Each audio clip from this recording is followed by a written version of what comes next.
Hi, everybody. This is Tom Michaela. Welcome back to the Heart and Hustle podcast. Today, we're going to talk to you about the time that we checked into a halfway house at 9 p.m. at night. Here we go. Say something. Say, here we go. Do something. Here we go. There we go. Here we go. Go, go, go, go. See you later. So the big question is this. How are leaders like you that recognize people and technology are the backbone of the company they're building continue to make progress when they have no clear idea on how to develop individuals and utilize technology in a way that helps them remain profitable?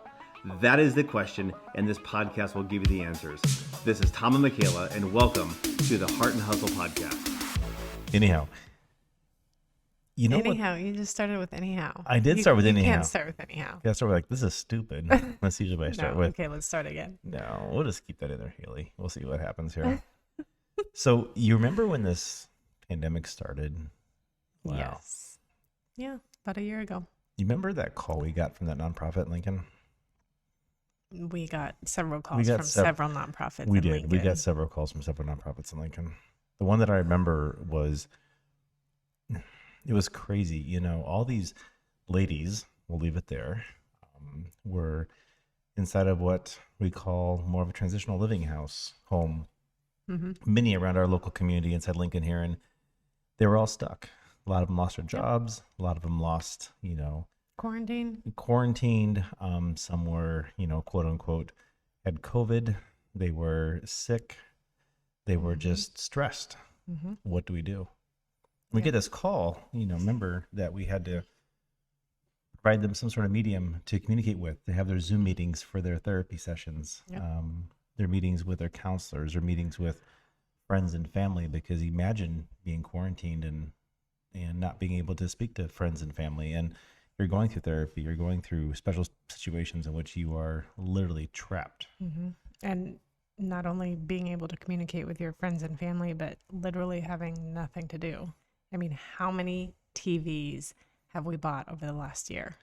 We have provided free of charge almost on probably 80% of them. A lot of them. I would say we're hitting 6, maybe 40, 50 maybe. At least. At least that many. So implementing these rooms and these Zoom rooms and these ideas. But so we get this call, and it was 9:00 at night, maybe 9:30. And we show up to this home full of women going through transitional living, I guess, if you will, halfway houses, I guess. And there to install TVs. Yeah. They were so excited to see us. They were. Disney Plus was like on their dream list. It was so cool to just be able to provide them with a little bit of entertainment during a really difficult time. It was amazing walking into these homes, and they're literally going nuts, like crazy excited about having TV, Netflix, the ability to talk to their counselors over Zoom, cameras, everything on these big, what we think are big, 50-inch TVs on their walls now? Yeah, probably 50, 55, something like that. It's absolutely crazy. And it really set me back. It made me think about the purpose of kind of what we're doing and kind of what you and I do together to help and to really have this heart, I guess there's that special word again, over how we do it and what we do it and the reason why.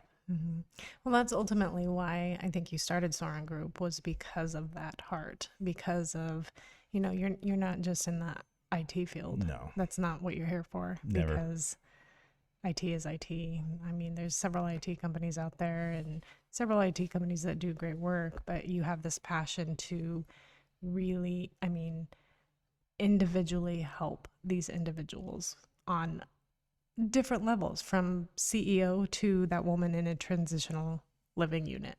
Correct. Yeah, it's absolutely crazy. It's like that old model, legacy over currency. It's I want people to remember, what we're doing and why we're doing it, 15 years from now. Right. Don't care about the money. Don't care about the dollars. It's more about, having these women get through, their special time in their lives to overcome what they're dealing with, in this particular nonprofit, but there were, hundreds of them with people going through alcohol treatment or whatnot, and really struggling with addiction and trying to make them communicate with their friends and their families. It's like whatever we can do to help them have a better life. It's crazy. I also remember a story you told me one time that just hit me really hard, and I kind of experienced that along with you as I was, going from client site to client site and just dealing with the different things that we were dealing with. But in any given day, you can go from a $5 million company to a nonprofit that, You remember that? yes, I know exactly what you're thinking about. the person at the front desk when you walked in was concerned about how she was going to put diapers on her baby in the next hour. That's right. She was sitting in the lobby of this huge nonprofit in Omaha, and she was crying. And I remember her just crying, and she's sitting there. And of course, I was just watching and observing. And this lady comes up and asks her, goes, why are you crying? And it was nothing more of she didn't know where she was going to get the next diaper for the baby. Right. It was the next diaper. Right. So how do you like mind switch between all these different clients and organizations that we work with? Because I mean, ultimately, we are so blessed by all of our clients, and I know I think you. I learn something new from them all the time. I mean, they are always teaching me something, whether it's a $5 million company or a nonprofit, barely scraping by to make payroll. Right. What does that do to your mind?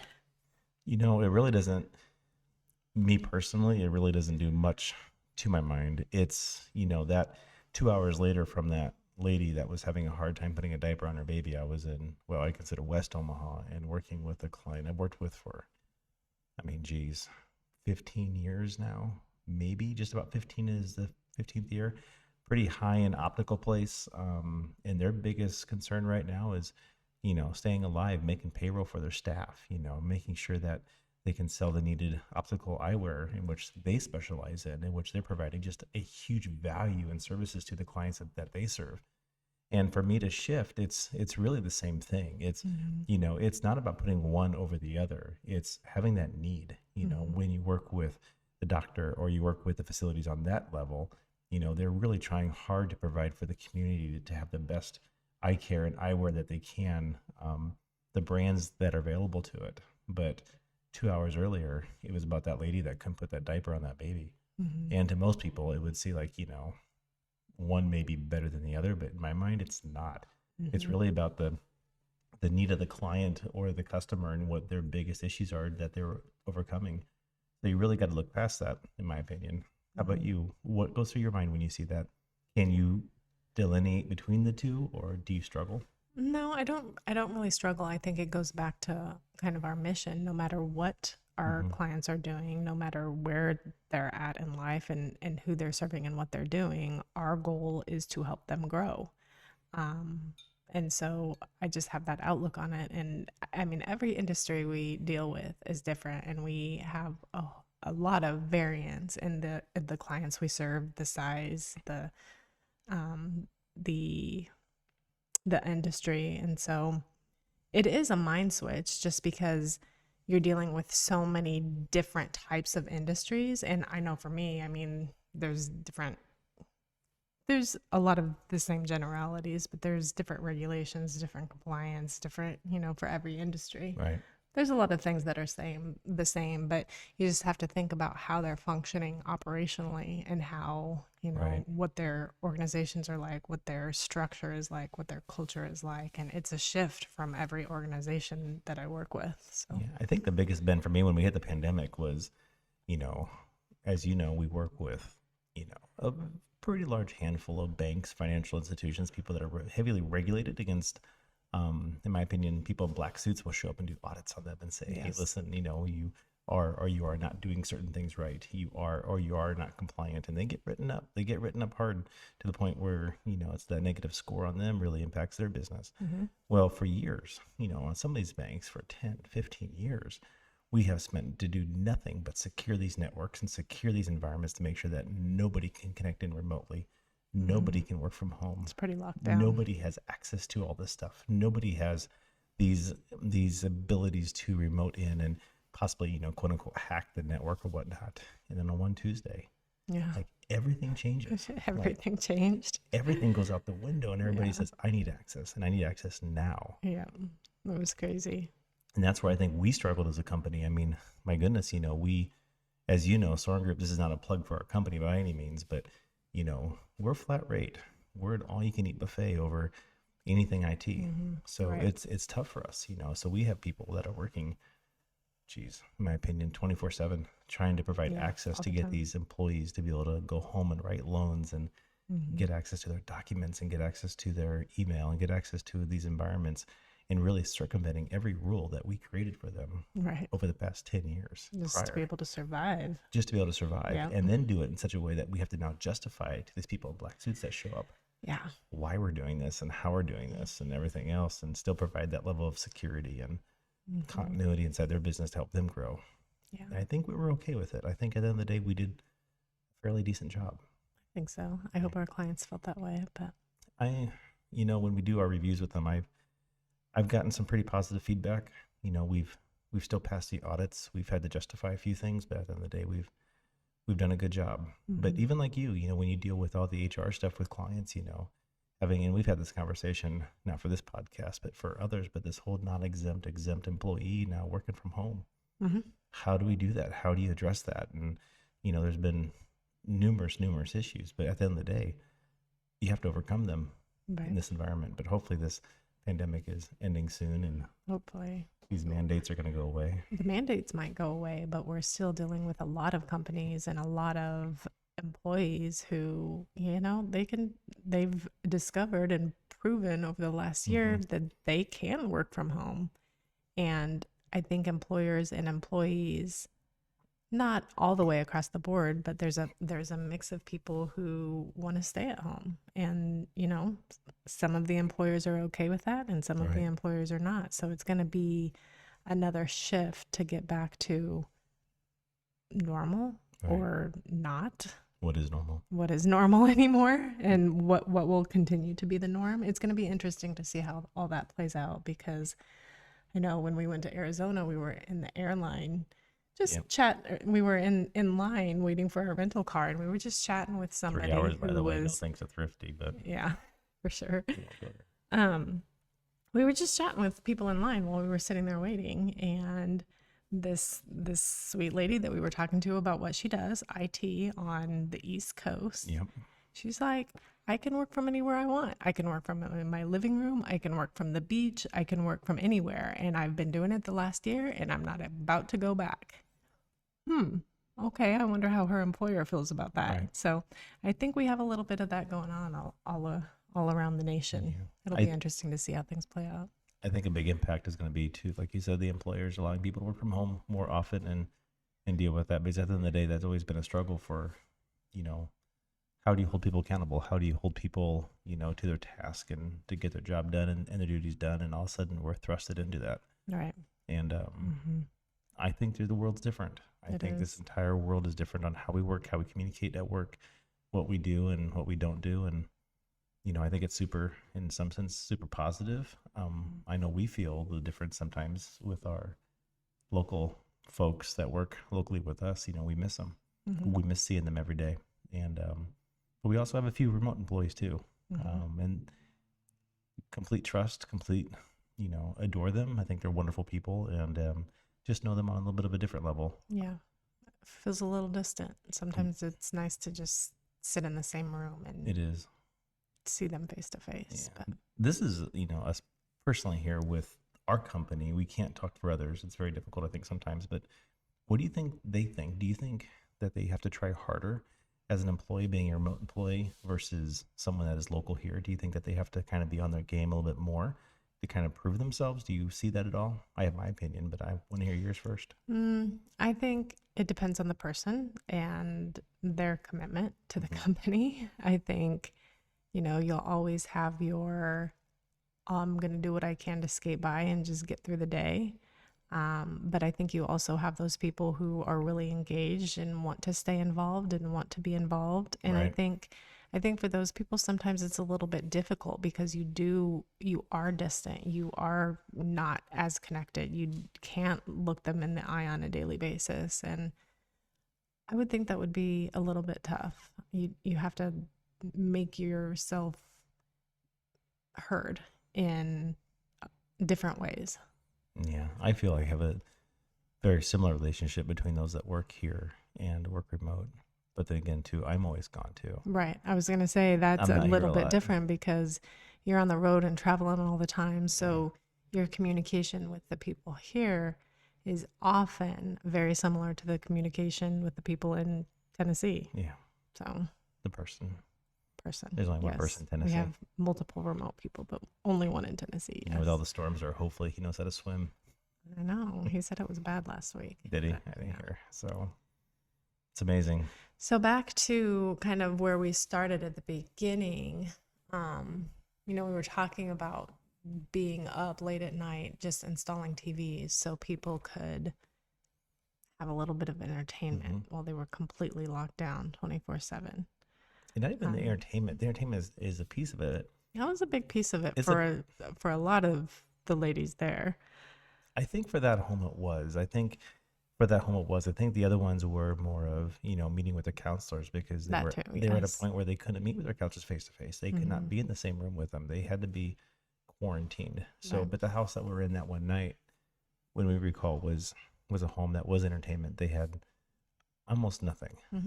Well, and there was a house nearby that had the same situation, and they had kids, and their kids were going stir crazy, and that's that was not an easy situation for them. So I was super glad that we were able to help them out. But what came out of all this over the last year in regards to our new adventure? What do you think came out of this over the past year in regards to our new adventure? I want to hear your answer first. Jason's heart. Of course, Jason's heart. I figured that's what you're talking about. Of course, that's what I'm talking about. It's crazy. Both of us for the past year at least been trying to figure out how do we really give back to these nonprofits? How do we really, think about them and put their needs first? And what better way to do it than start a nonprofit? So, and to really kind of do this, and we were struggling over a name. It was crazy, but we kind of put things on pause for quite a long time to figure out how do we come up with a name for this thing and what do we do? And as you know, Jason Levine, who I think will be he's gonna be a guest. He'll be a guest coming up, probably episode number 5, I think, number 6, maybe somewhere around there. Maybe. Yeah, about what Jason's Heart is and what it does, and you have these people in your companies, and we do in ours. We're just so blessed to have Jason here about what he brings and the joy that he brings to the clients that he works with every day, and try to almost emulate that, and it's nearly impossible. Yeah, it's nearly impossible to do what he does, and that man has this ability of this selfless giving, and his heart just goes out to everybody and loves I don't know. What do you think if he had to be an IT? Do you think he'd be an IT person, or do you think he'd do something different?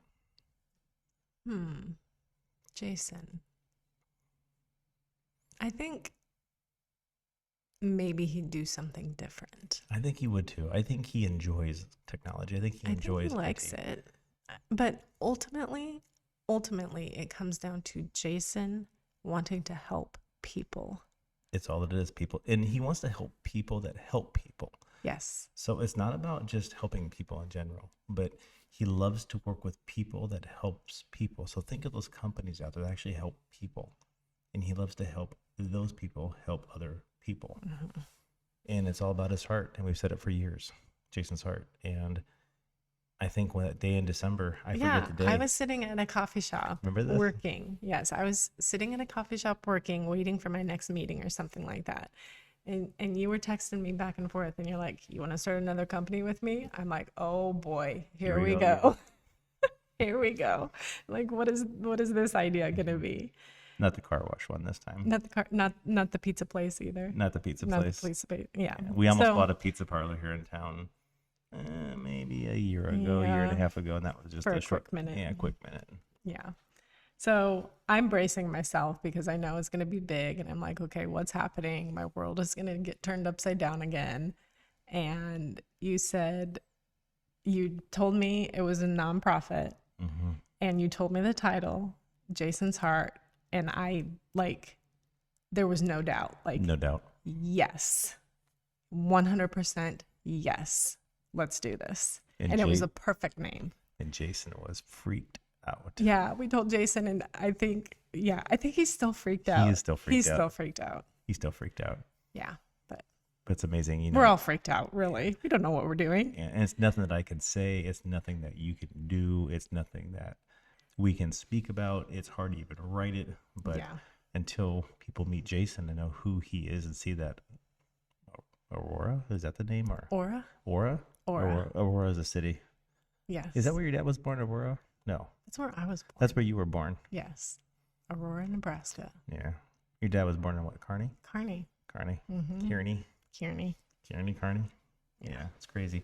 But until you see Jason and actually understand who he is as a person, it's like you'll never quite truly understand what Jason Hartz is. Yeah. And it's about providing, having to enable people, helping people, help those companies succeed when it comes into, from technology to people and human resources and all this fun stuff, is having them ultimately to help their people do better, people that they serve. Yeah, I'm super excited about it. I am. It's been crazy. It's, we have a nonprofit we have worked with here for my first customer, in fact, my first real customer, and I can say this now, Jay Conrad is his name.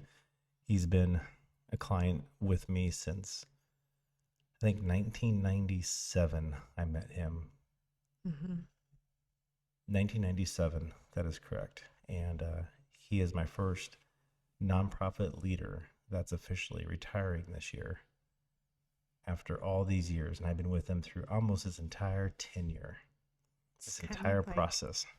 End of an era. It is. It's kind of sad. It is. And that man has shaped and formed me from every portion in my being of who I am and what we do. It's always been about Jay and his outlook and his leadership and what he has done with an organization. And it's amazing to me. So, Jason's Heart, Jay, real name Jason, but it is. But at the end of the day, it's amazing. So very cool. Well, I'm excited. I'm excited for our new adventure, and I'm excited to get Jason on the podcast, and we can talk a little bit more about what do it. Do? Just have him here tower next to us? He does tower over both of us, so that would not be uncommon. But would be uncommon. So, as you wrap up here, what's been the one thing that our Jason, has done that's put a smile on your face?